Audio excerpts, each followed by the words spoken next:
Today's Wednesday, August 14th, 2019. Coming up on Roland Martin Unfiltered, Jay-Z and the NFL announced a collaboration that has some scratching their heads. What does that mean for Colin Kaepernick? We'll talk with Mark Thompson, who was there for the news conference breaking it down. Plus, Jamel Hill will join us to talk about this as well. Attorney General William Barr says police officers need to be more aggressive in the treatment of civilians.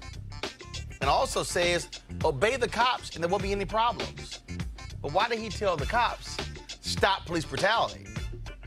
We'll show you what he said. Also, Stacey Abrams launches Fair Fight 2020, an initiative that will increase voter protection programs all over the country. Also, A$AP Rocky loses his case in Sweden but won't serve any jail time. Plus, a preview of a powerful series from the Oprah Winfrey Network, David Makes Man. Also, my interview with the cast of The First Wives Club. Folks, it's a packed show. It's time to bring the funk on Roland Martin Unfiltered. Let's go. He's got it. Whatever the miss, he's on it. Whatever it is, he's got the scoop, the fact, the find. And when it breaks, he's right on time and it's rolling. Best believe he's knowing. Putting it down from sports to news to politics. With entertainment just for kicks, he's rolling. It's on go, roll, roll, y'all. It's Roland Martin, yeah. Rolling with Roland now. He's funk, he's fresh, he's real, the best, you know he's Roland Martin now.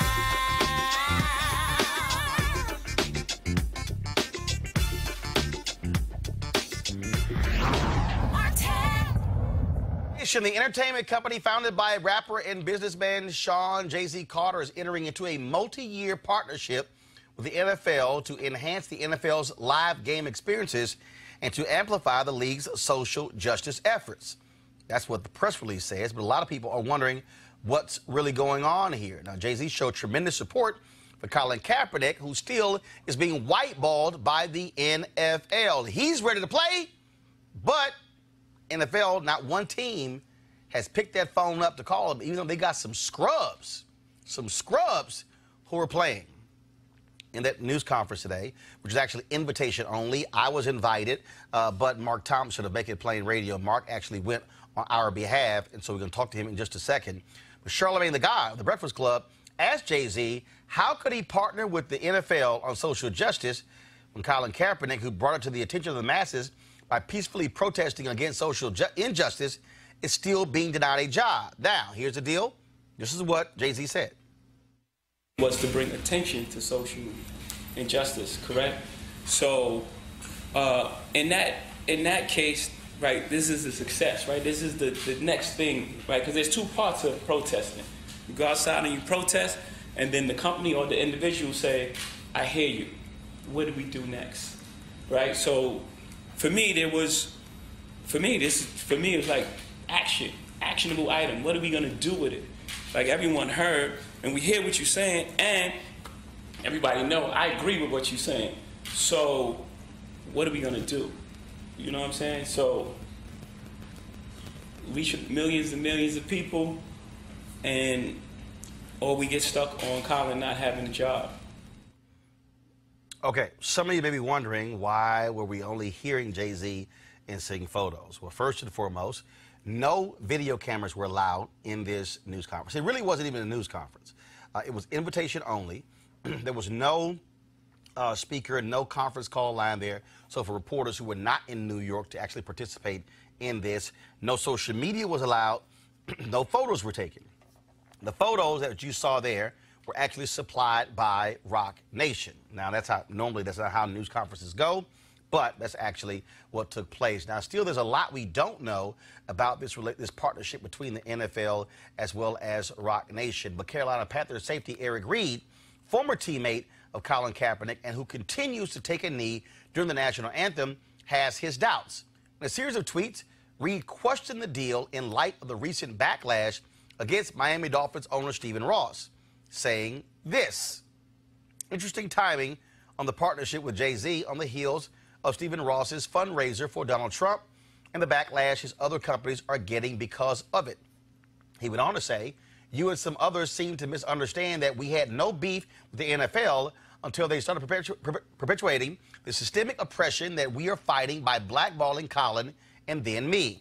Nah, I won't quit playing, but I will be a royal pain in an NFL's ass for acting like they care about people of color by forming numerous disingenuous partnerships to address social injustice while collectively blackballing Colin, the person who brought oppression and social injustice to the forefront of the NFL.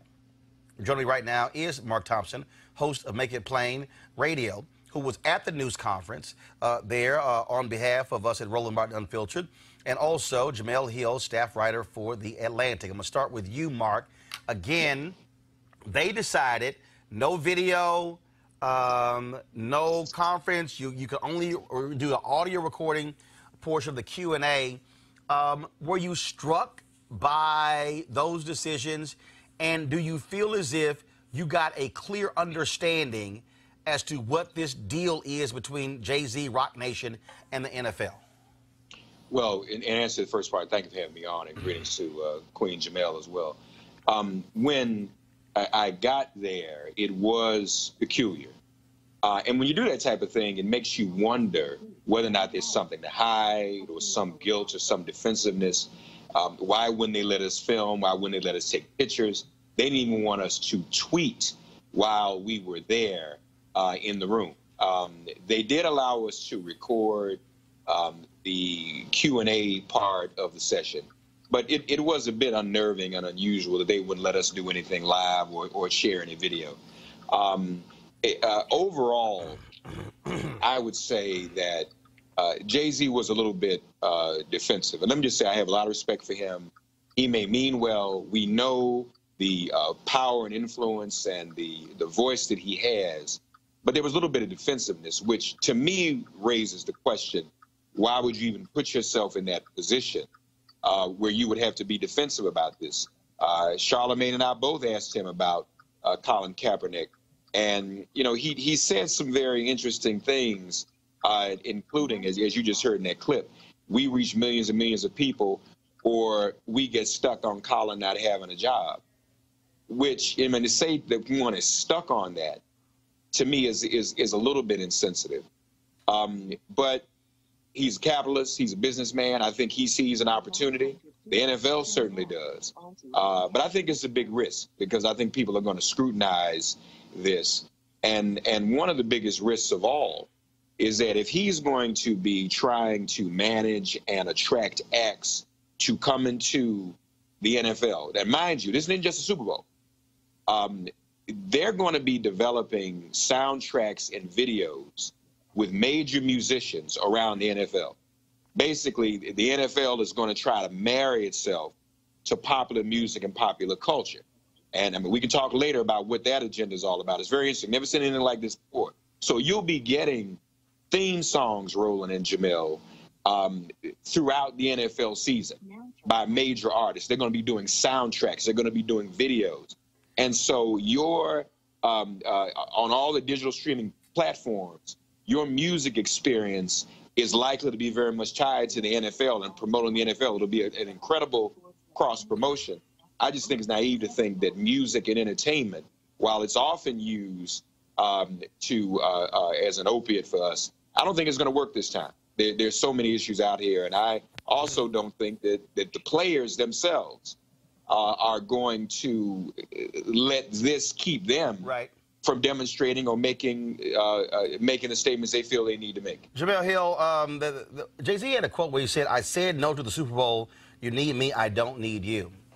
And I guess for me, where I'm just still confused, I've been to NFL games. I stopped going and when Colin Kaepernick wasn't signed. It's been now going on 3 years.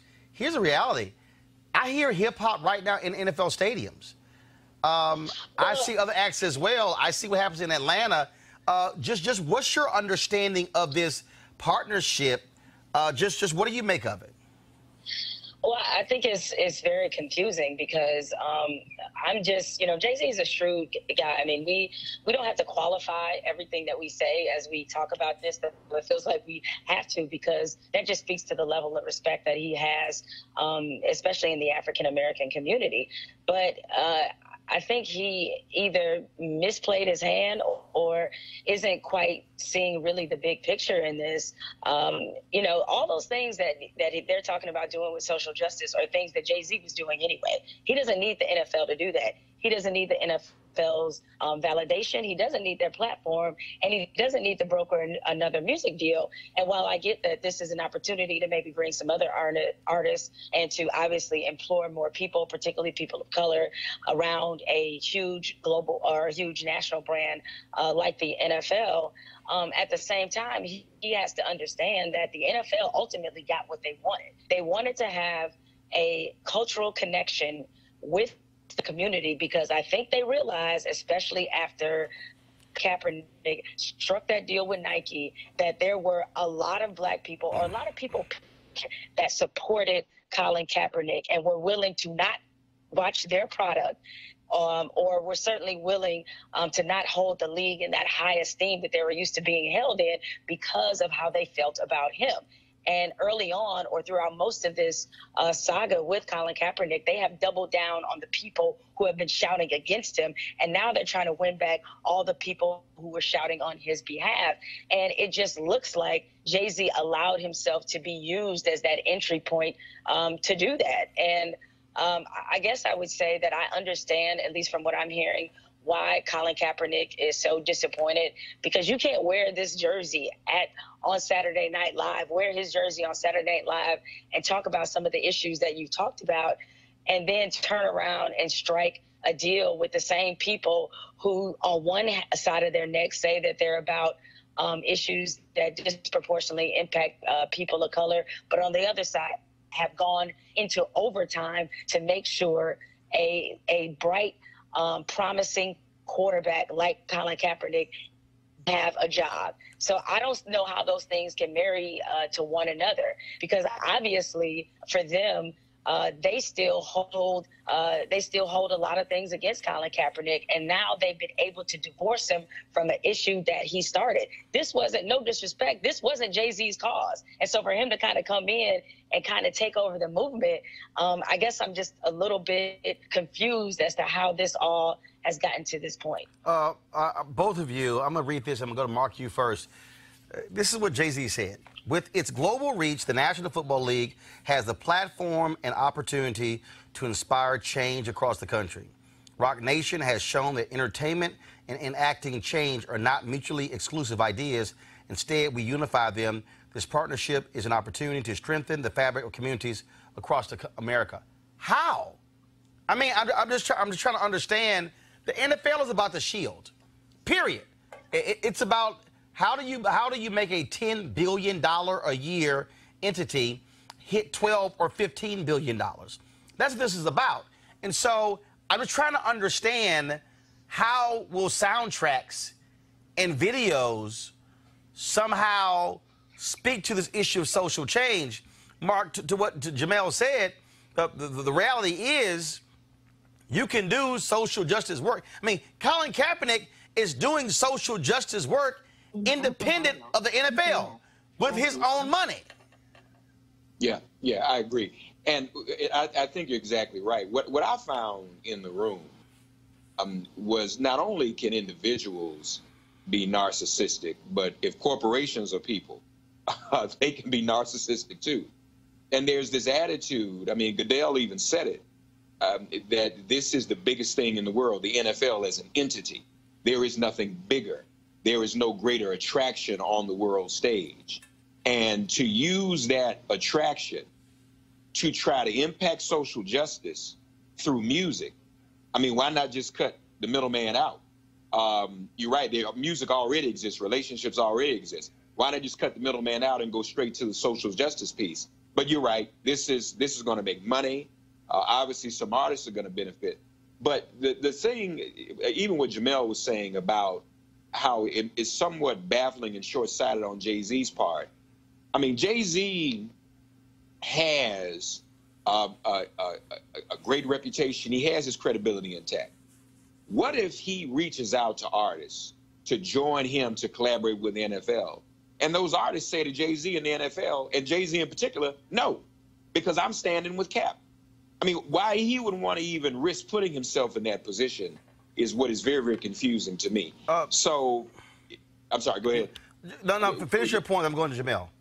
Yeah, well, I mean, that's pretty much it. So, you're right. It's about money, the collaboration, but it's entertainment. It does one thing, but entertainment is useful when the stars themselves speak out on social justice. Entertainment, sports is useful. Athletes are useful when they take a knee, but it's missing how performances, soundtracks, videos, all of that is going to also at the same time meet some of our social justice demands as a people. Jamel, when Jay-Z said, this wasn't about Colin Kaepernick getting a job, but the reality is the end result of this black man taking a knee and playing and this is the thing that people need to understand. The quarterback position is the premier position in the NFL. It is the most visible position. And for them to say, not only you're not going to play, we're not even going to call you. And to say that, well, he brought attention to the issue, but the issue is really bigger than Colin Kaepernick. No, they're sending a signal that fine if you're a wide receiver, okay, Kenny Stills, fine if you're a defensive back, Eric Reed will let you back in. But what you will not be is the face of the franchise, the face of the NFL, and have the audacity to take a stand. And that, to me, is where a Jay-Z could have said, I will be more than welcome to do this deal, but I will not do the deal as long as that black man is not given another chance to play quarterback. And that simply didn't happen here, Jamel. No, I mean, and here's the thing, though, Roland, you also have to see how the NFL checkmated this whole thing. They went for the head of the snake. The head of the snake is Jay-Z. Yep. Because I know you brought up a few minutes ago about, or it was brought up by Mark a couple seconds ago, about how other entertainers will, maybe they say no to Jay-Z. Nobody says no to Jay-Z. That's why they went after him. Because between him and his wife, you're talking about arguably the two most powerful people in music. And nobody's going to say no to them. In fact, excuse me, by him striking this deal, they feel like now they have permission and it's okay to deal with the NFL again because Jay-Z is doing it, which is what the NFL wanted. What happened at the Super Bowl this year, if everybody remembers, is that Colin Kaepernick was the talk of the week until the game. He wasn't even there, and he was the talk of the week because Roger Goodell had to answer repeatedly why he wasn't in the league. The entire Super Bowl halftime show was clouded by the fact that you have somebody like Adam Levine and Maroon 5 who suddenly have to answer to the fact that they are performing when Colin Kaepernick is out of a job. You have Travis Scott. It's the same thing. And you want to keep the NFL in that uncomfortable position. And I'll say this. I mean, the NFL feels a different kind of resentment, getting back to what you said about, positionally, a quarterback having different expectations than, say, somebody like Kenny Stills, a wide receiver, or any of the other players who have taken a knee. You're absolutely right. A quarterback is considered one of the faces of the league and certainly the face of their team. But the other thing, too, is that Colin Kaepernick was a first. See, the name that Donald Trump hollered out, it wasn't Kenny Stills, it was Colin Kaepernick. And he was the one in their mind that caused them to get caught up in a bunch of political drama and really caused a rift in their fan base, caused a rift between players and owners. They blame Colin Kaepernick taking a knee for all of those things. And while, yes, Jay-Z is absolutely right, this is bigger than Colin Kaepernick. But again, he doesn't need the NFL to bring attention to some of the same issues that Colin Kaepernick was. And considering that Colin Kaepernick started this by making an individual choice, he did not put together a movement. He made an individual choice to take a knee to bring attention to some of the issues that he felt like were severely impacting communities of color. For the NFL to now do everything in its power to make sure that his face, that his beliefs, that his blueprint is taken off this issue. They just played a really great game of divide and conquer. They did the same thing with the Players Coalition with Malcolm Jenkins. They're doing the same thing now with Jay-Z by getting him to essentially, while he may still support Colin Kaepernick, but basically have to denounce him to be a part of their league. And Mark, that is it. The NFL was all about get this off of the front pages. We're tired of Rihanna lighting us up on social media. We're tired of other entertainers. And so, yes, go for the master stroke. Go for the biggest impact possible. And yes, they couldn't get Beyonce. So look, guess what? You talk about you're getting Jay-Z. Robert Kraft is at the center of this. These conversations go back to last year. According to the Wall Street Journal, 5 different conversations over the past year. You also have this back and forth because the folks at Rock Nation said that Jay-Z absolutely talked to Kaepernick. Jay-Z said, though, when he was asked about that, well, he did not talk to him about it. He informed him on Monday that he was doing the deal, but it's not like, hey, let's talk about if I do this deal. Mark, that didn't happen. Well, I asked him point blank today, did he speak with him? And he told me yes. And I asked him what was Cap's reaction. Is Cap supportive of this initiative? And he refused to disclose. He said he would not disclose his private conversation with Cap. I can tell you for a fact, Colin Kaepernick does not support this. Of course. Was not made aware of the details of this. I can tell you that for a fact. Mark, go ahead.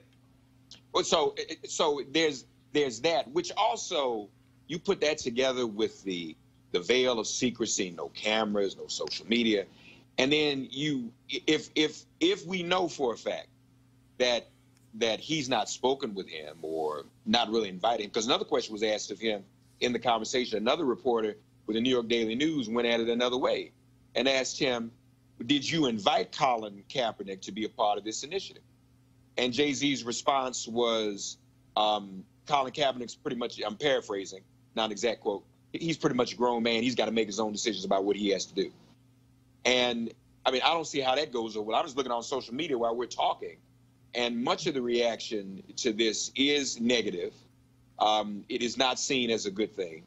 So, you know, I don't think that this is going to really change anything. And we asked you, Charlemagne also asked today, why don't you give Colin Kaepernick a job? The NFL could change its image overnight by simply doing that. Right. In fact, it could shut down all of this. It could literally shut down all of the criticism. The fact that people are still calling them out is because he's being whiteballed. Yeah, yeah. And until they do that, this is not going to be resolved. Goodell said, though, Kaepernick can sign with a team any day he's ready. I don't know what he's talking about. I mean, what teams are talking to him? Right, none. That can't be true. Right. That can't be true. And, of course, they all want to put the condition. I also asked Goodell about what is the anthem policy currently, if there's one, and are they going to use this new initiative to smother that? In other words, let's say players want to take a knee on the current issues they've been discussing or other issues. Player might want to take a knee this year around white domestic terrorism. You got it. That's his right. That's real. And Goodell and Jay-Z said to me, well, why don't we be positive, Mark? Why don't they say, let's come to this initiative to address those issues? So it's not really right. But what? Realistic. Come to a music initiative to address white domestic terrorism? I mean, that's what the hell we gonna do? Make a video? No. Right. And see, the other question is, are these music videos, is this going to be protest music? Is this going to be conscious music, woke music? Who knows? But still, that doesn't do it. Jamel, I want a final question for you. Mark is going to stay. Final question for you, Jamel. Do you believe, because I do, Jamel, I believe it's time for Colin Kaepernick to publicly speak. I know he's released a video. Yeah. I think, and again, let me be real clear. I felt this way before this deal was announced. I said this months ago. It's really been like 3 years. He's communicated through tweets, Instagram posts, posting of videos. I believe it's time for Colin Kaepernick to sit down with one person or 2 or 3 of us or whatever and talk about this issue, talk about being whiteball. He can't talk about specifically the settlement, but the things he can talk about him still wanting to play. Because there are people, Jamel, who are saying, bruh, we need some sense of direction, because what? Are we watching? Are we not? What's going on? So, Jamel, your thoughts about that? I would agree with you that at this point, I do think that he needs to say something. And I definitely understood why he wasn't before. You know, when there was that lawsuit looming, he didn't want to basically make the mistake that NFL owners did, where a lot of their comments that they said in the media were definitely used against them in that collusion case. So I understood why he was quiet then. And I know that, you know, he's working on his own content initiatives. And so that also probably has a lot to do with it. But at the same time, I think if anything, he needs to talk, not necessarily to give people a sense of direction, because again, I often remind people of the fact that Colin Kaepernick made an individual choice. When he took that knee, the intention was not to start a movement. Other people jumped on and began to do the same thing for their own personal reasons and out of support for him. I understood that. You start something that's such an individual decision, it gets a little tricky to navigate because of what the original intention was. Look, I don't think that, you know, Colin Kaepernick could tell people to watch or not watch the NFL. But what I do think he can just continue to make clear is the reasons why that he decided to take his stance. And also, frankly, I mean, look, I know when you settle with somebody like the NFL, there's probably stipulations about things that you could say, but I really do think that he needs to shed light about how the NFL operates. I've covered the league for years. I understand how they do, which is why none of this surprises me in terms of them, you know, kind of making this chess move with Jay-Z, because that's kind of what they do. Yep. And so I think he needs to give people an understanding about what he has been up against, and maybe that will allow people to make their own decision about whether they continue to be NFL fans, about how they feel about these partnerships, and how they feel about the league in general, because I think there's still a lot of things that people, you know, don't know. And you know, when you have a league where a number of owners, and this is another thing people need to understand, Roger Goodell, the owners don't work for Roger Goodell. It's the other way around. Right. And I do get that Jay-Z, like a lot of people, black people in his position, have thought that a good tactic is always working inside out. Okay, I totally understand that. But given what they have him doing, yeah, you have the social justice element of it, but you also have things in the NFL that the league needs to answer to. The lack of black coaches, the lack of black GMs, the lack of black defensive and offensive coordinators. They have a whole lot of issues in their league, and I just don't see Jay-Z being able to impact that part, because that, honestly, that's the part that really matters, learning the NFL by creating music and creating content. And the NFL is they're very suppressive. They're very controlling about their image. They won't even let players wear certain things, wear certain socks. So all of a sudden, they're just going to allow a bunch of artists to say whatever they want about social justice and put it out on their platforms. I don't see it. Jamel Hill with The Atlantic. Also, check out her podcast. We appreciate it. Thanks a lot. Thanks a lot, Roland. Appreciate it. All right, I want to bring in a couple of more panelists here. I want to keep Mark, so hold tight 1 second. Joining me right now in studio, of course, is Michael Brown, former Vice Chair, DNC Finance Committee, via Skype. Teresa Lundy, Principal and Founder, TML Communications. Teresa, I'm going to start with you first. Look, this is a communications coup for the NFL. To have Jay-Z out here talking about this initiative, talking up the NFL, him talking about he said what Kaepernick was doing was raising awareness. This is action. I'm just still trying to understand what's the action in terms of you're consulting on music and halftime and amplifying their work on social justice, but what's their work? So I think some of it could perhaps be the language in the music, right? As many of us know, music has always hit the heartstring, from old artists, from new ones, from either Jay-Z's new collaboration with Meek Mill on What's Free. And so I'm looking, because again, it's not clarified. No one was actually, the electronics wasn't in the room when the meeting actually took place. So I think some of the aspects of what his position, is actually going to do in that space outside of, Kaepernick's efforts is really what's going to be discussed. And I get where the media is going with it, But again, there's so many pieces to this puzzle that, you know, when we talk about, you know, Jay-Z is either doing this for money or, you know, or he's throwing shade at Kaepernick, I don't necessarily feel that way. Honestly, I see it as being a two-side approach of what protesting looks like. And, you know, pretty much he then took the mantle, no, not really took the mantle, but he took the baton, and now he's carrying it with his platform. So my question to everybody is, if Jay-Z was not Jay-Z, who else would it be? First of all, if Jay-Z wasn't Jay-Z, NFL wouldn't be talking to him, Michael. I mean, at the end of the day, what you have here is a league who has caught lots of hell. And what they want the heat taken off. And if they got to go cut a deal and write a big check to protect a $10 billion shield, they'll do it. Well, and they're best at that. I think whether it's politics, whether it's media, whether it's business, whenever you get to the mountaintop, and I think it was said earlier, I'm not sure who said it, could have been Ms. Hill, about that Beyonce and Jay-Z are arguably the most powerful people in music, clearly at the top of the mountain. You have the ability to really make change. And during this negotiation, really making change, because Jay-Z doesn't need the NFL. He could say, look, either he gets a job or he's going to be the spokesman for this initiative. One or the other, because he's going to be involved. And if they said, no, sorry, Jay, then Jay would say, okay, well, then I'm going to have my press conference. I'm going to say, here was my stipulation to the deal. Either Cap gets a job or he's my spokesman. They said no to both. I had to walk. That, to me, is really flexing your power and your ability to make a difference. And I like Jay. I think we all do. We all respect him. But I think he had the opportunity to do something special. Didn't do it. And Mark, to the whole point about what Jamel said, and I agree with her 100%.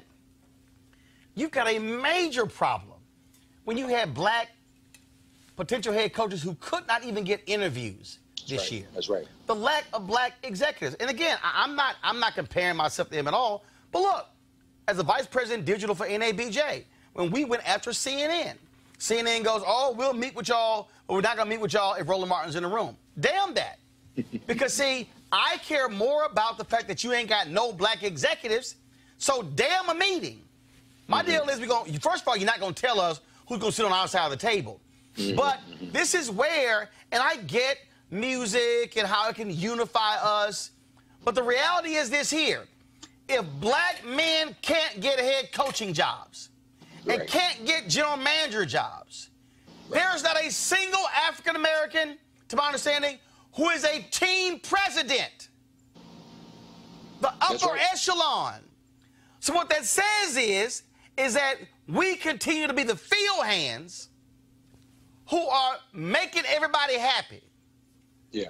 Making everybody smile. Yeah. Providing the entertainment as opposed to being in power positions in these leagues, on these teams. The history of America is the only desire is for us to smile and dance and sing. Let's just be honest about it. And to some extent, performing in a sport is its own form of entertainment.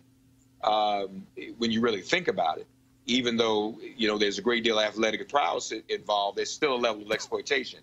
Nothing in this addressed any of those issues you just raised. And then one other category we can't leave out is ownership. We don't own squat. And that's a whole nother thing. Management, ownership, all of that. So I asked the question about that. And Goodell cut me off. He said, well, Mark, isn't this a start? At least this is a start. I said, okay, but it's a start. But in the interim. Hell no. Art Shell, as the first black head coach in the modern NFL, was a start. That was in the 80s. Yeah. We're beyond starts. Well, but I think what he meant is all of the things that you and I just listed, that this initiative is a start for that. Now, let me just say this, just to give a little more information and fairness. They are going to award grants to community-based organizations that the players are going to determine. And, you know, that's okay. I don't think anybody has a big problem with that. In fact, that's probably the most significant and meaningful thing that this might do. not clear on all of the groups that'll be named. Some of the artists are even going to name groups and causes that are priorities to them.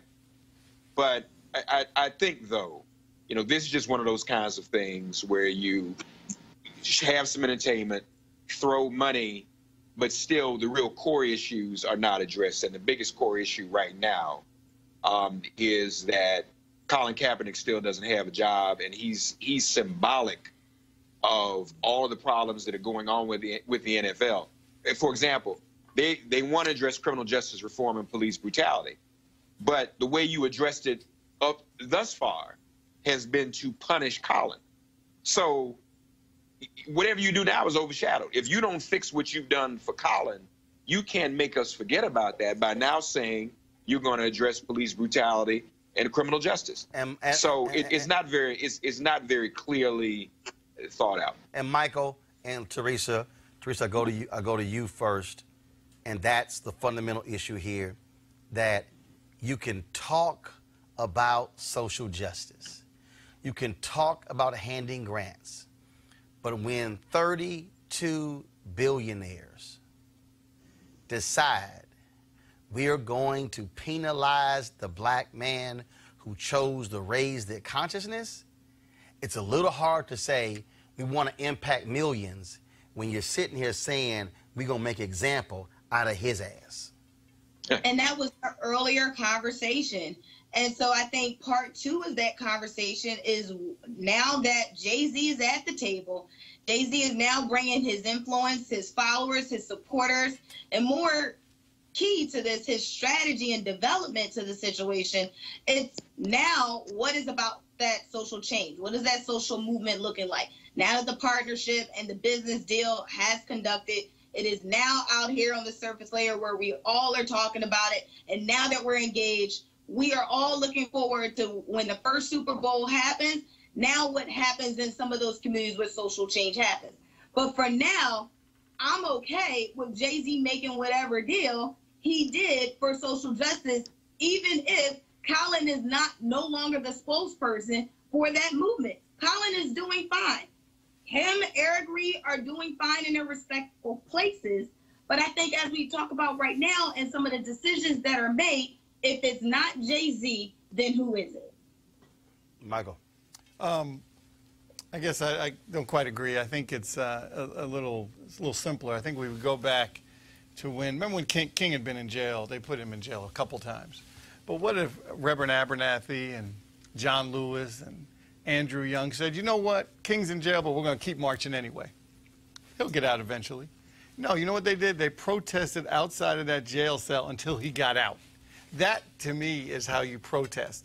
That's how you make a difference, because otherwise the white judge, the white police officer would be like, hey, they kept on moving. They didn't care about King being in jail. But when you make the stance, you have to make the stance all the way and change the head of the spear first, and that was Cap. And again, and I'll use what we did with CNN. They appointed Janita Dew to be head of diversity. We said, that's great, but she's a lawyer. She's not a journalist. And then the next week, they appointed Marcus Mabry, promoted him. We said, that's great, but we ain't satisfied. Then the next week, they appointed another sister on the digital side. We said, that's great, but you ain't appointed nobody on the news side, on the broadcast side. So the point is, we didn't get satisfied with that. And so we'll see what happens.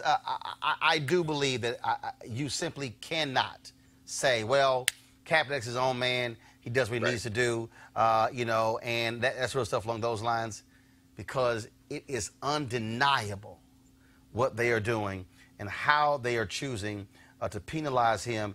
And I don't care what anybody says. What they are saying is they are sending a signal.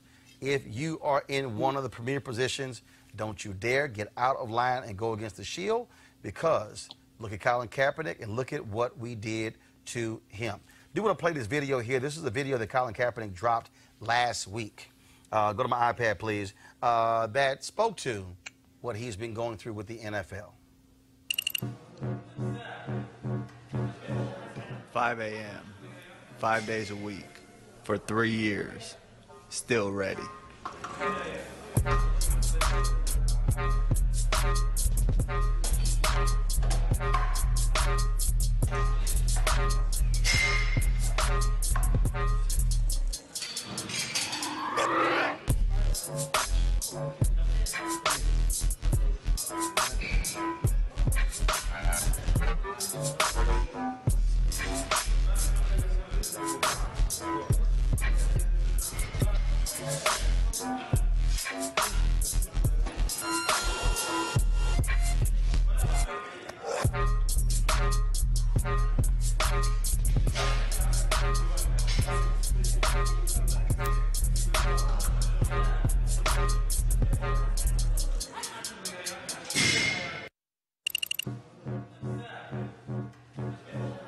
$5 a.m.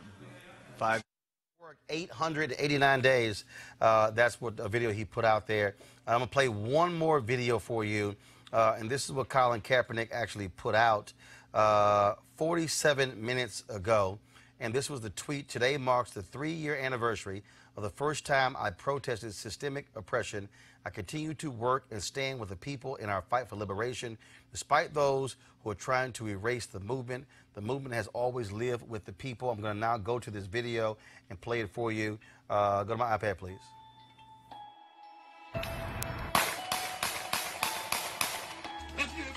How can you stand for the national anthem of a nation that preaches and propagates freedom and justice for all?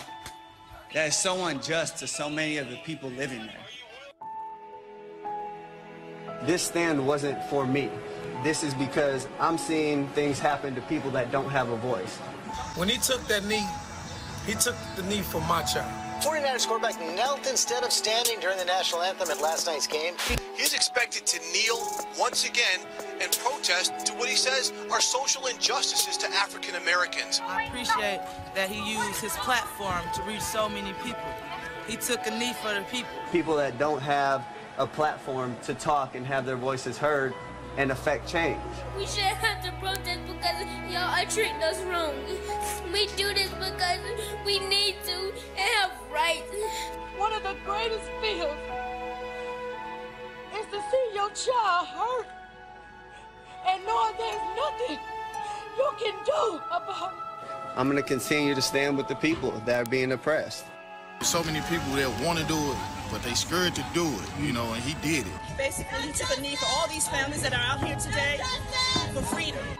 It is our love for 12-year-old Tamir Rice, who was gunned down by the police in less than 2 seconds, that will not allow us to bury our anger. It is our love for Philando Castile, who was executed in front of his partner and his daughter, that keeps us fighting back. It is our love for Stephon Clark. The chief of police got my brother killed. He doesn't care. He shows no emotion at all. Who was lynched in his grandma's backyard, that will not allow us to stop until we liberate our people.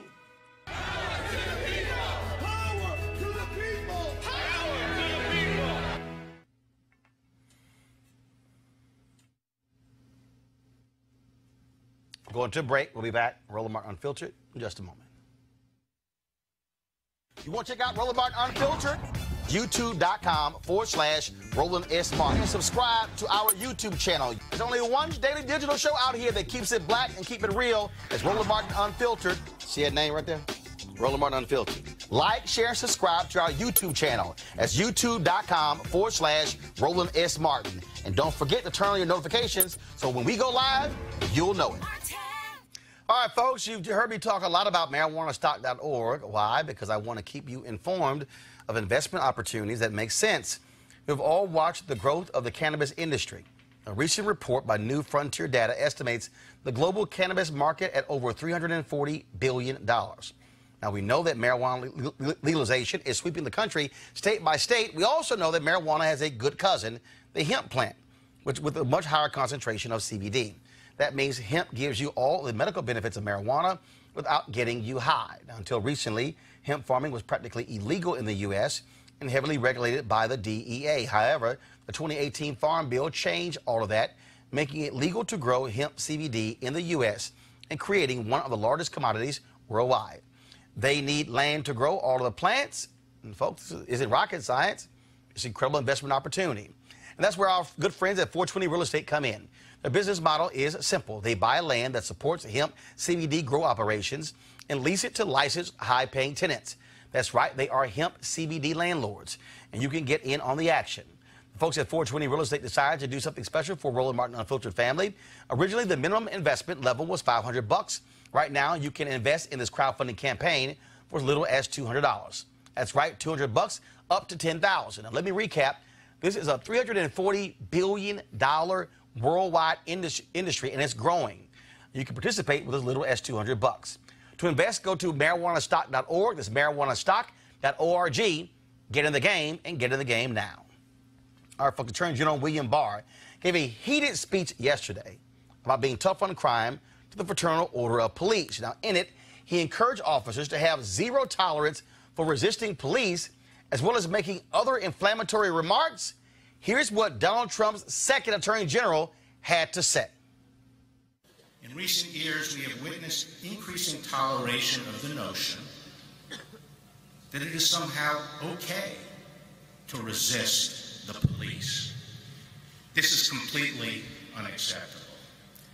Previously, it was well understood that regardless of the circumstances, physical resistance is unacceptable because it necessarily leads to a spiral of escalating violence that endangers the safety of the officer, the suspect, and all in the vicinity.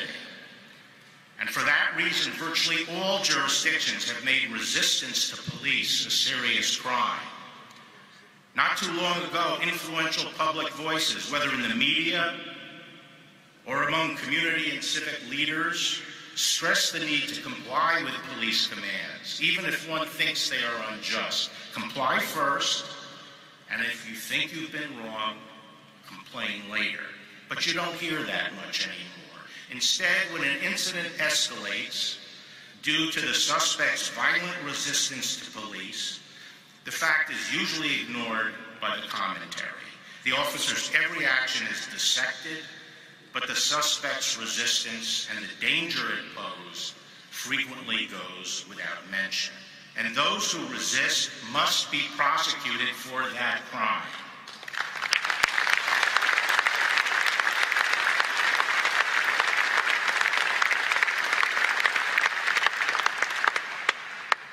We must, and this department will, have zero tolerance for resisting police. This will save lives.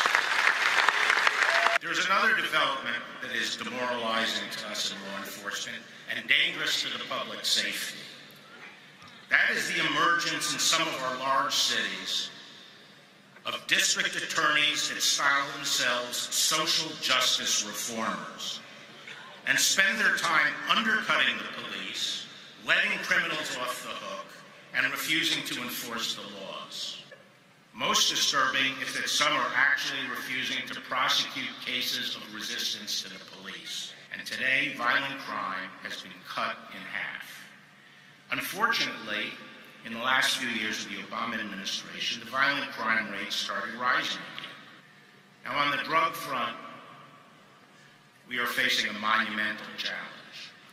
To be frank, the Obama administration showed little interest in prosecuting the fight against dangerous drugs.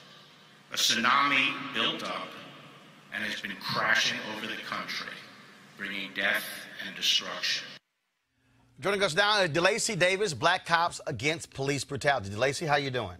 I'm good, Roland. How are you? Not a damn thing in that speech said by Barr about cops. Guess what? Stop beating folks.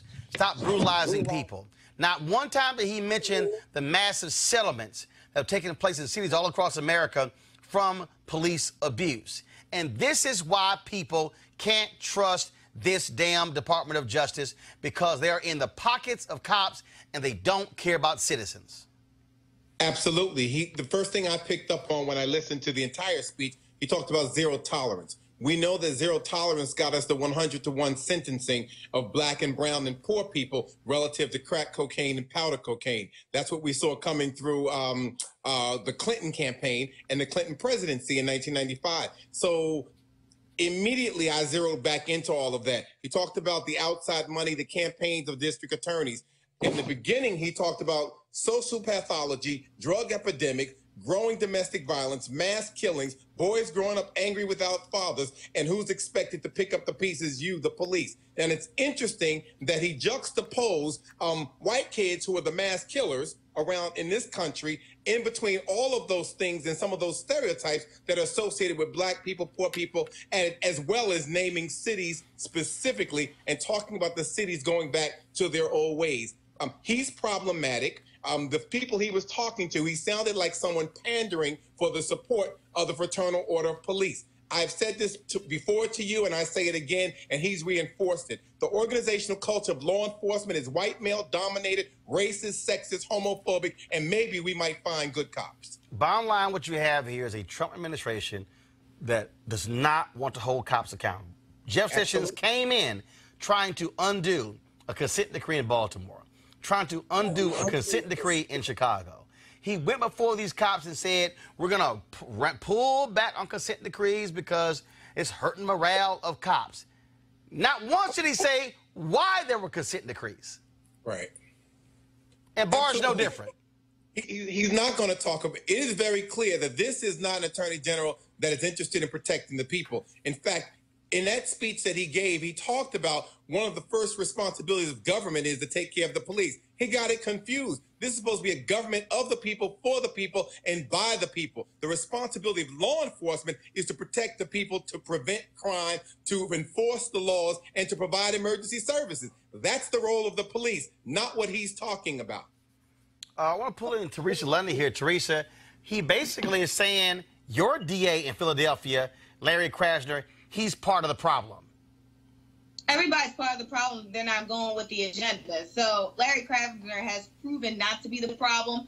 Right here in Philly, we have our own local FOP that is pretty much attacking Krasner and all his initiatives that he's doing for criminal justice reform, and to actually make sure as a prosecutor that people not only are, prosecuted accordingly, but the police are actually being held accountable. The FOP does not like that. Why? Because it brings scrutiny. And when scrutiny comes, what happens? Then the justice comes, then the protests come, and then the police then have to reevaluate their training, of which they're not doing currently. And so that's why we're having so many situations now. But AG Barr's comments pretty much just, set the tone for every FOP leader across the country that it's okay to, continue your ways without any reprimand. And I think that's the real problem. And that's the situation that not only do we need to protest about in our own ways, but we really need to have some dialogues and roll back some, or actually push out some legislation that can help. Mike Brown, what AG Barr is saying, the hell with y'all who have voted in the DA in St. Louis, the DA in Baltimore, the DA in Philly, the DA in Dallas, the hell with any of these progressive DAs. His whole philosophy, lock them up, throw away the key. Absolutely. We know who his boss is. And you and I... Hold on one second, Delacey. Michael, go ahead. And, we know who his boss is. His boss has clearly set the tone. But as you and I have talked about on I don't know how many occasions, elections have consequences. And he would not be there if Trump were not president. Sorry, right. 45. I don't like to say his name. So because of that, this is what you get. So you can't stay at home. you got to make sure you make a difference and get out and vote. DeLacy, again, for these men out, especially these black men out there who like, yeah, I'm voting for Trump's strength, or saying, hey, I like the economy. This is what I keep trying to explain to people. Another 4 years of Barr as the Attorney General would be devastating to black folks and people of color, because what they are saying to the cops, do whatever you want to do. We are not even going to waste our time filing charges against you. Yeah, the message that he sent to the FOP and to the country, it's a dog whistle. And it's a loud whistle that says, absolutely, we're going to charge people. They know that 90% of cases that usually go to a district attorney or prosecutor's office is negotiated. So for them to turn and say that the sentences in cities are pathetic, and they're going back to the days of more crime and more victims. They've never been concerned with victims in poor communities, and certainly not in the city with black and brown people. So the concern is that they're setting up this dichotomy where folks are going to be forced to defend their lives. there's some laws on the books in other states where they have a self-defense law. So what you're saying is that people should submit to an unlawful arrest and then negotiate it later. Absolutely not. People are going to fight for their lives. Absolutely. Delacey Davis, we appreciate it, man. Thank you so very much. Thank you, Roland. All right, folks, going to a break. When we come back, we're going to talk about Stacey Abrams, her voter initiative, and also the Dow dropping 800 points today. Still winning Donald Trump? All that next. Roland Martin Unfiltered.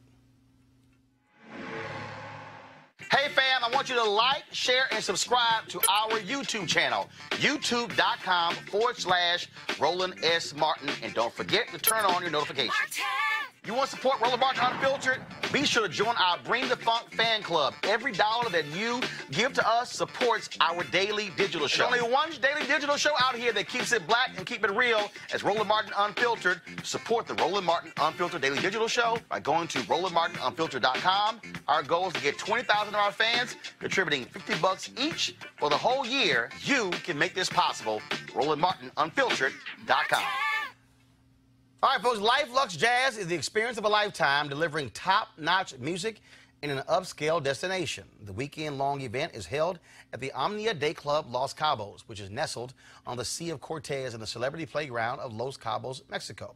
The Life Lux Jazz experience offers the ultimate getaway for discerning jazz aficionados by pairing an upscale international destination with luxury accommodations, fine hot cuisine, top-shelf libations, breathtaking golf, exhilarating spa, health and wellness options, and much more, while showcasing some of the biggest names in entertainment. The second annual Life Lux Jazz Experience continues to build upon its success and heritage with Jazzing Around Los Cabos, a celebratory expansion of accomplishing its goal of sharing all the finest the destination has to offer, including daytime excursions and mini concerts, including the Spirit of Jazz Gospel Brunch and Jazz Sunset Cruise. Confirmed guests, comedian actor Mark Curry, Gerald Albright, Alex Beaumont, Raul Madon, Incognito, Pieces of a Dream, Kirk Whalum, Average White Band, Donnie McClurkin, Shalea, Roy Ayers, Tom Brown, Ronnie Laws, and Ernest Quarles. Man, that's a hell of a lineup. For more information, visit the website at lifeluxjazz.com. It's lifeluxjazz.com. Also, we'll be broadcasting Roland Martin Unfiltered from Los Cabos the Thursday and Friday. And so you definitely want to be in the house, folks. It is an amazing experience. I can't wait for it all to happen. So go to lifeluxjazz.com to sign up today. All right, folks, let's talk a little politics here. First off, today, Dow Jones dropped more than 800 points out of fears that we are on our way to a recession. Yeah, a recession. Joining me right now is economist Dr. Julianne Malveaux. Doc, how you doing? Hey, Roland, how you doing? All right, so 800 points. Donald Trump is calling the Fed out, saying it's all their fault. Not sure. His trade policies are screwing the whole economy up. Well, that's the bottom line, is that his trade economies are making things really crazy. I hope that I show up right. No, you're fine. You're fine. Keep going. You're fine. I'm not good at all this. Doc, just keep talking. But anyway, here's the bottom line. The bottom line is that his interference in world trade is causing the possibility of a world recession. Not a U.S. recession, but a world recession. And he doesn't get it. U.S. farmers are upset. U.S. coal miners are upset. The United States is upset, but he doesn't care. And what the Dow is, and the Dow is not, let me say this, it's not science, it's vibe. So what people are saying is, we ain't feeling you. When the Dow goes down, it's not vibe. You know, we don't know that,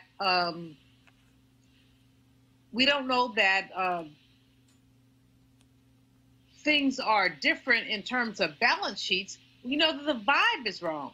And we've known that the vibe is wrong for a long time, but now it's showing up in terms of the Dow, in terms of the SPG. It's just showing up. And what's happening is, of course, you have concerns in Germany, concerns in China, and look, he focuses on the stock market. That is not the only economic indicator, but what we're dealing with here is also, again, companies out there and there's not much we can do now because what happened? He started off with a massive tax cut. Now we realize that, first of all, people said it was going to happen, that those companies took that money, did not give it to workers, did not invest in their facilities, gave it all back to shareholders, and pocketed that money. And so guess what? The federal budget is going higher and higher. If we go into a recession, we got problems. Here's the thing, Roland. The whole notion of the tax cut is that it was going to trickle down, but never trickle anywhere back into people's pockets. So 2 years after this big old tax cut, what we're seeing is that people aren't getting anything. The Trump base, farmers are saying, where's our stuff? Coal miners are saying, you promised to hook us up. Yep. This man has done whatever he could do, but the problem is we're coming to the end of the road in terms of the fact that there are so many fewer things you can do. So we've had 10 years of economic expansion. Let's be clear about those 10 years. These are Barack Obama's expansions. 10 years. Now, what's up next? 10 years up, what's going down? And first of all, Julianne, for people who don't understand, it's rare for an economy to go longer than 10 years where you're going up.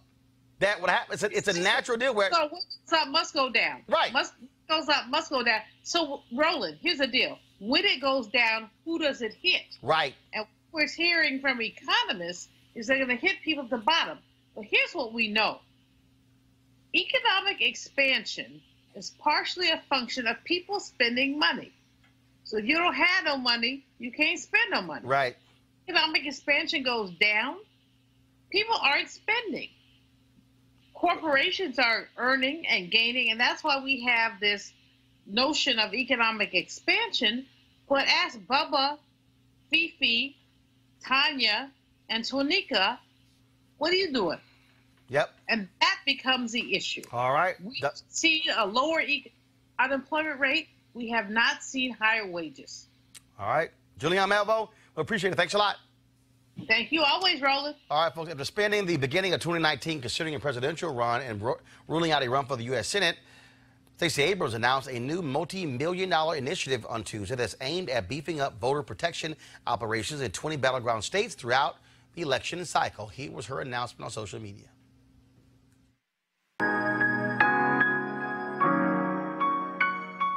The promise of democracy in America depends on free and fair elections. Elections in which every eligible voter can register, cast their ballot, and have their ballot counted. But the scourge of modern voter suppression and broken electoral processes threaten that promise. Heading into the 2020 election cycle, we cannot be successful as Democrats if we allow our democracy to lie in disrepair. We must proactively protect every vote, starting right now. So I am excited to announce the launch of Fair Fight 2020, a comprehensive initiative to staff, fund, and train Democratic voter protection teams on the ground in battleground states across the country. These teams will work early, ensuring that all eligible Americans can vote and have their votes counted. But Fair Fight 2020 needs your help to succeed. You don't have to be an attorney or have any specific qualifications. People of all backgrounds and talents will work together on your state's voter protection team to ensure a free and functioning democracy. Whether you plan to vote for expanded economic opportunity, access to health care, or high-quality public education, the policies you want to see passed in our country require a fair fight in 2020. So join me today to protect every vote by signing up at fairfight2020.org. Creating a government of the people, by the people, and for the people will happen only when we hear every voice from the people. Thank you for your support, and let's get it done.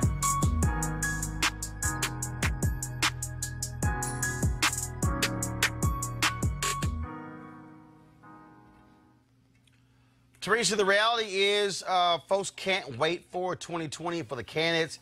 They must be focused on voter mobilization, registering people, and fighting voter suppression. This is a smart thing for Stacey Abrams to be doing heading into 2020. Absolutely. And I think it's the first step of many. She is one of many influential individuals who ran for public office, who decided to now take, what she was running on for the campaign, take her support, and actually repurpose that into valuable information that can support local communities.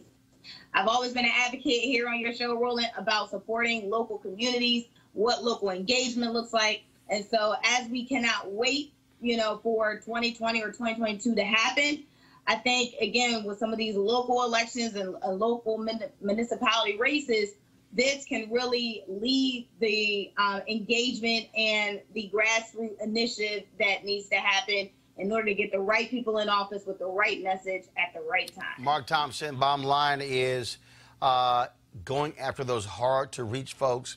I think a lot of people sat their asses at home in 2016. Oh, there's no difference between Hillary Clinton and Donald Trump. Now they realize that was a damn lie. And so, but folks, the money has to be invested on the ground locally to be able to pull those folks out. Abrams did that in registering people in Georgia. I think this is going to be critical in key battleground states in 2020. I agree, and I hope people are getting off of their rusty dusties. That remains to be seen. But we have to go back to what was done even during the Jackson campaigns and right in the aftermath of the Jackson campaigns.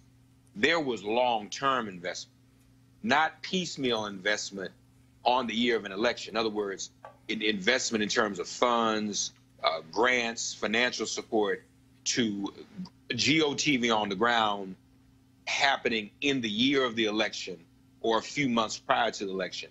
We have to do this right now. We're already behind schedule. We've got to compensate. We need more voters.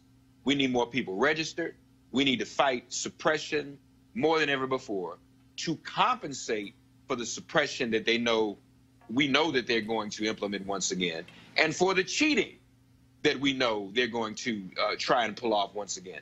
So we've got to overwhelm the ballot box with enough numbers. The more people who vote, the more people who get out to vote, the many more they'll have to try to suppress and cheat.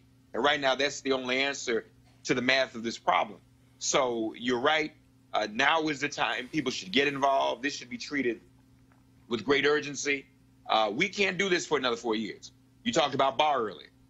Worse than that, they're putting judges in, Roland, for lifetime appointment. Yep.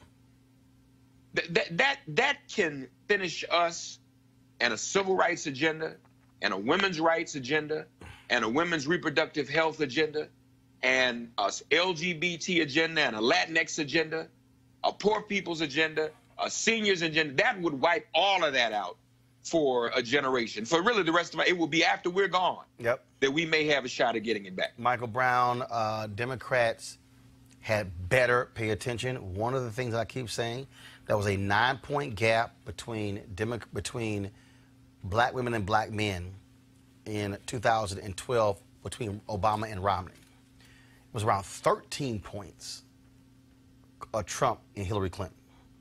That is something that folks better pay attention to because those every vote will matter come November 2020.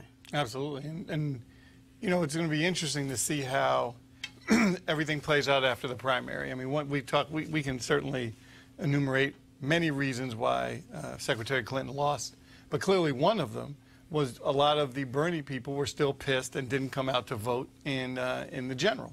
And so this time, I think we have to make sure we look back at history and look at what the Republicans did in 2016. You saw how ugly that infighting was during that primary of still, it was 17, 18 people. And when 45 won, everyone got behind him. Even the ones he was talking about their wives, talking about them, he was talking about everything. But you know what? Right. They got in line. And look what happened. And they were fortunate enough to win. At least the Electoral College, not the general election, not the popular vote. This time, if your candidate does not win, you have to still get in line. It's going to be hard. It's tough. Politics is difficult.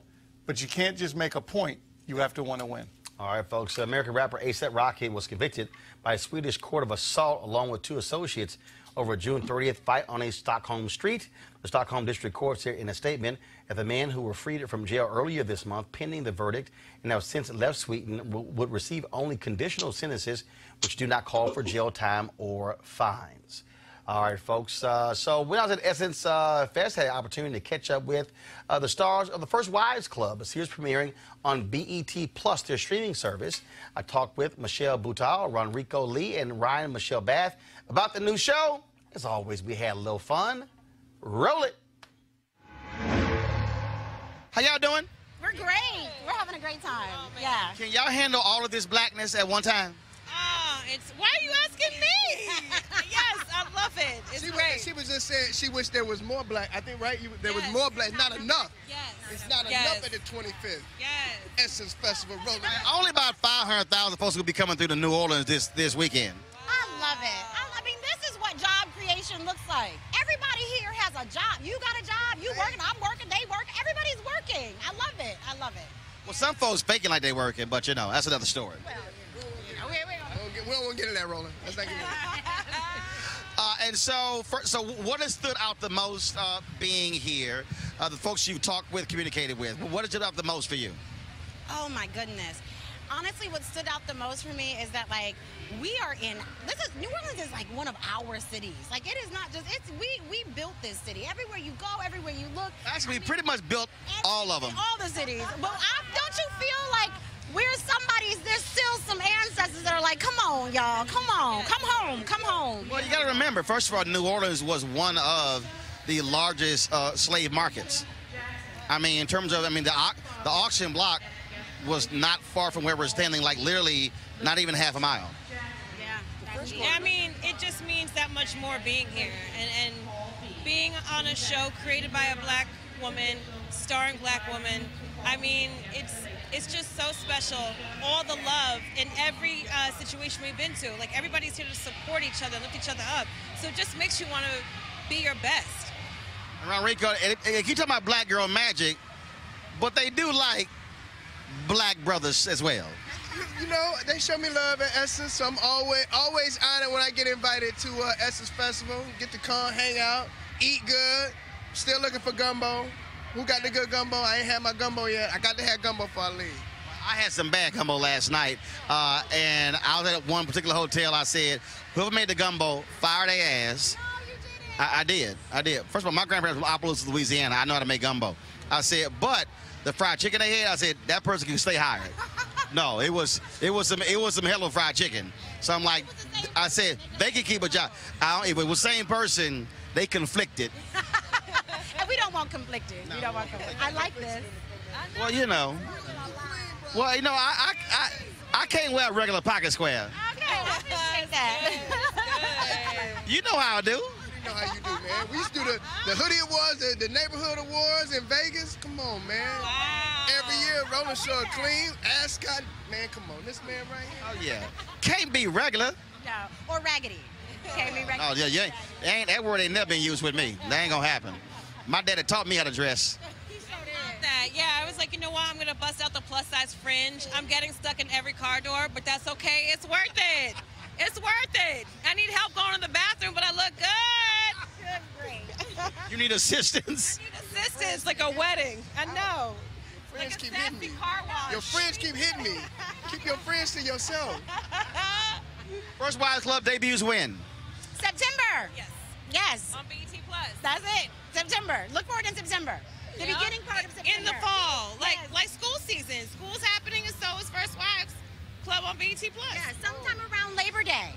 I can even get more specific. Oh, and we found out that the BET Plus streaming service is going to be free for a month and $9.99 after that. So to get all of your...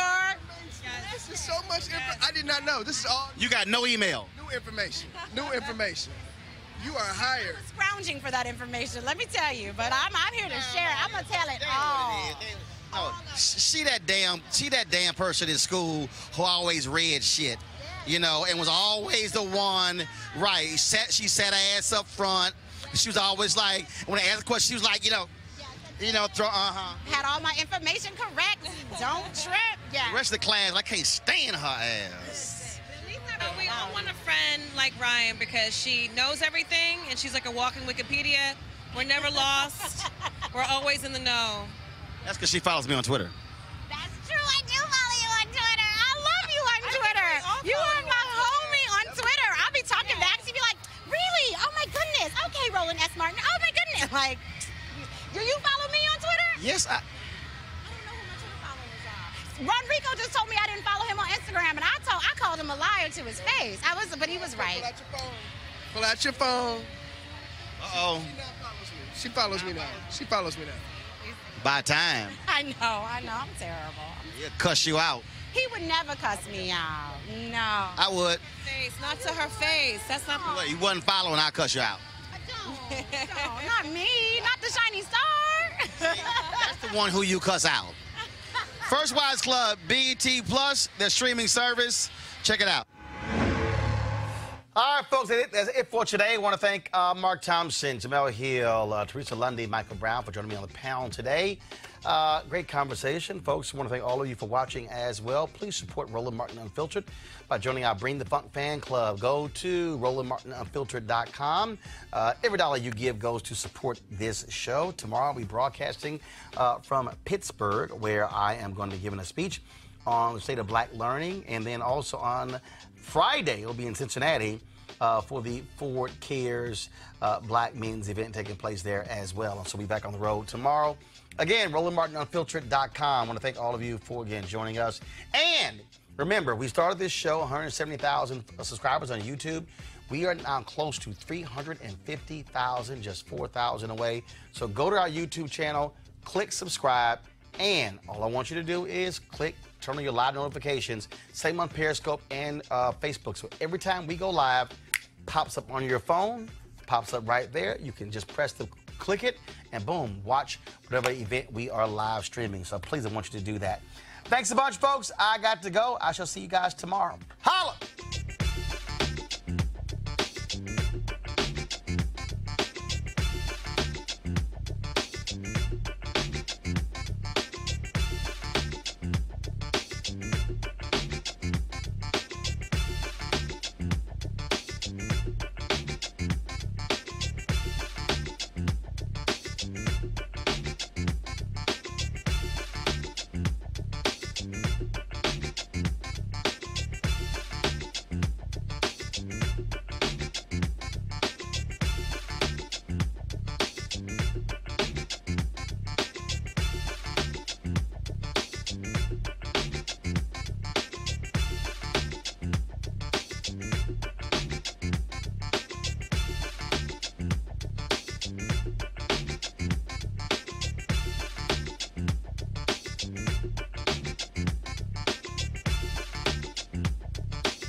You want to check out Roland Martin Unfiltered?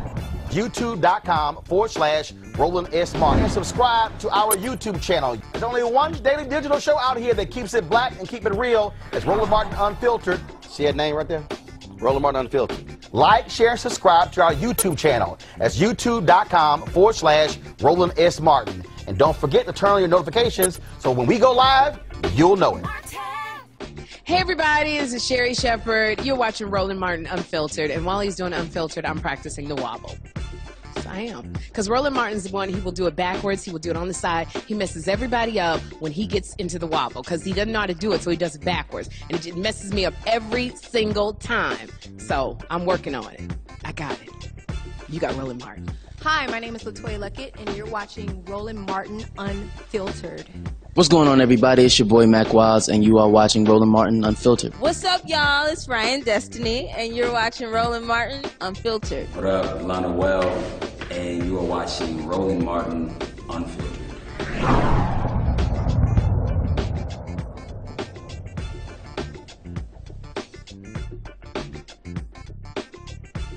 You want to support Roland Martin Unfiltered? Be sure to join our Bring the Funk fan club. Every dollar that you give to us supports our daily digital show. There's only one daily digital show out here that keeps it black and keep it real as Roland Martin Unfiltered. Support the Roland Martin Unfiltered daily digital show by going to RolandMartinUnfiltered.com. Our goal is to get 20,000 of our fans contributing $50 each for the whole year. You can make this possible. RolandMartinUnfiltered.com.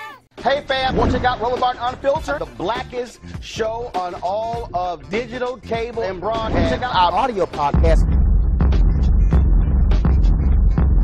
There's only one daily digital show out here that keeps it black and keep it real as Roland Martin Unfiltered. Press play.